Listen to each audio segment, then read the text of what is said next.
Don't forget, you can listen to Good Things. We are always streaming live over at supertalk.fm. We're also streaming from that SuperTalk Mississippi app and your local SuperTalk Mississippi radio station. And don't forget to watch us. We are on your computer, your mobile device. Just head on over to SuperTalk TV. We've got another museum in Mississippi up to some good things you need to know about. Joining us is Miss Shelley Ritter. She's with the Delta Blues Museum out of Clarksdale, Mississippi. And they've got some workshops in July that you may want to hear about. So welcome, Shelley. Thank you, Rebecca. Well, it's good to have you back, and I know you're in the midst of traveling, but I wanted to give you time to alert folks, particularly educators, I'm assuming teachers, about the workshops you guys have at the end of July. Tell us about that. Okay, on Tuesday, July 23rd, we're hosting a workshop at the Delta Blues Museum, and teachers can earn 0.6 CEUs if they attend, and we'll be focusing on the Explore and Learn features on our website. We've got 9 of them on Howlin' Wolf, Trumpet Records, which was located in Jackson, Robert Johnson, Blues in the Great Migration, John Lee Hooker, Clarksdale's New World District, Charlie Musselwhite, Muddy Waters, and the Sun House. And these lesson plans, they meet K through 12 Common Core standards, the Anchor standards for English language, and the national standards for social studies. And it's sort of geared for teachers in grades 4 through 8 with English language and social studies, but it's open to everybody, and all subjects, I think, can get something out of the workshop. Well, how cool is that you're able to sort of merge the history of the blues here in Mississippi, make it fun for kiddos to learn something about that, and then you get a lesson plan done for you. I mean, who wouldn't want that, Shelley? Yeah, and we have Jennifer Lynn Ringo. She is the training specialist at the University of Mississippi, and she actually designed the lesson plans for us, and she's going to be leading the workshop, and she's really great. So it's a wonderful opportunity to learn from her. So is this a workshop that needs to be done in person, Shelley, or are there online options for people to come in virtual? How does this work? It is in person because you're going to get to go through the Delta Blues Museum. We've also got a ton of Blues Trail markers and other historic markers in Clarksdale, and we're going to incorporate a little bit of that in the workshop as well. What is this the first time you guys have had workshops like this for teachers, or are y'all already out there with material kind of helping students learn their core necessities through like blues stories? We've done them in the past, but this is the first one that we've done on our 9 Explore and Learn features. So the teachers will have a virtual component to utilize when they go back to the classroom. I gotcha. This is pretty cool. How did you guys come up with this? Who was the one that said, hey, let's partner blues history with core curriculum for our grade students?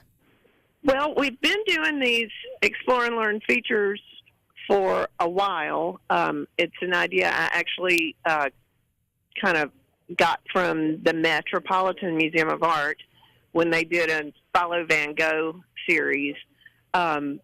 And then we have a traveling trunk for teachers. We have some other teacher resources, and then we realized, like, wow, there are teachers all over the U.S. that we could reach that can't necessarily get to Mississippi or Clarksdale with their class. And so we expanded it that way. And the Mississippi Delta National Heritage Area gave us a grant to hire Mrs. Ringo to create these lesson plans and lead the workshop. So if this goes well, Shelley, will you tell me there may be more opportunities down the road for teachers as well? Yes. Good deal. We're open for suggestions for how to make it more accessible for everybody. Well, I would love to learn math, science, English, all those other things through the lens of a cool blues story. I mean, what kid wouldn't want to, step out and sort of learn something different, but that's also true and historic while still learning the things that they need to do. I think it's a great combination, but we need teachers to come and do this so that we can have this opportunity in our schools. How do they sign up? Is there a limited number, Shelley, for teachers? We're maxing out for 25 teachers because this is our first run, and you can go to our website, which is www.deltabluesmuseum.org, and there's a registration form there. So we're taking online registration only. Is there a cost for the workshop? There is, because there's a cost for the CEU. So the workshop cost is $35, and that will include 0.6 CEUs, which is continuing education units, as well as a whole bunch of snacks, and coffee and caffeine, and water too. You had me at snacks and caffeine, Shelley. I think that's great. And you mentioned that this is sort of geared towards 4th through 8th grade teachers or students for those listening. What about homeschool parents that may be listening? I don't know if they necessarily need the CEUs, but absolutely, they would be. Everyone's welcome, even if you're not a teacher and you just want to come check it out. Yes, snacks and caffeine. Cool. I mean, there you go, and some cool blues history. What if we hadn't checked out the Delta Blues Museum before, Shelley, and we're looking for our last blast for summer getaway? What is there now for us to come to Clarksdale and sort of visit and see? Well, we recently opened an exhibit about Red's Blues Club, so that's up. We have a exhibit on trumpet records, which was located there in Jackson. We have Muddy Waters Cabin. We have August will be John Lee Hooker month, and we have an extensive collection of his guitars. We've got just a lot of different folks in our galleries, we're happy to say. And I think it's one of those things, if you've never been, you should. I know we should do it more than once, but at least doing it once, right, Shelley? We need to cross that off of our list of museums in Mississippi to make sure we get by and see in person. Right, because we are the world's first museum devoted entirely to blues. Right there where it all got started, there in Clarksdale, Mississippi. Exactly.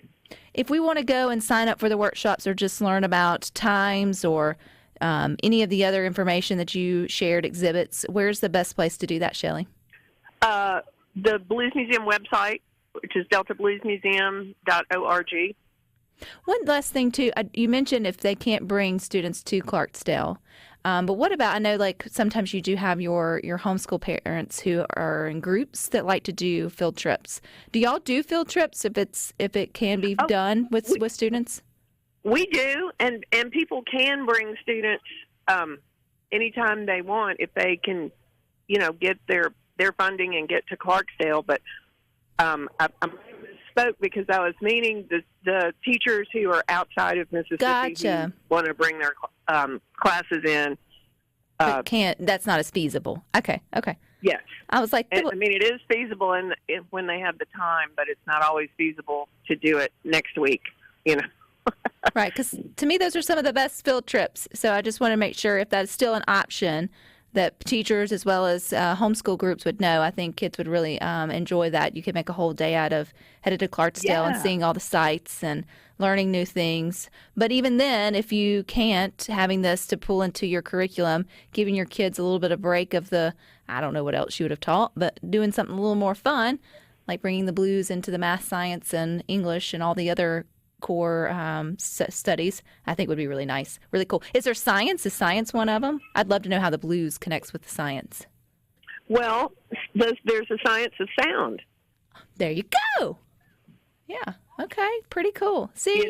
And then the different instruments that create the sounds, like just look at Muddy Waters, who, when he was playing music in Clarksdale and Tacoma County, he was playing an acoustic guitar.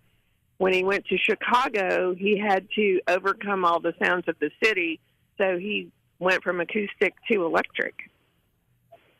And all the science behind that. That's really neat. That's a fun day in the classroom, Shelley. That's something kids will remember, and who knows, may spark a career in a different trajectory and just learn a little bit of cool Mississippi history along the way. Kudos to y'all for doing this. We want you to sell out, so we want at least 25 teachers listening to Good Things to Come. Right, and if we get more than 25, we can repeat it. So, all righty. Well, I appreciate your time, Shelley. Always enjoy catching up with what's happening at the Delta Blues Museum, and look forward to talking to you next time. Thank you so much, Rebecca. All righty. You guys stick with those. We got more good for you coming up.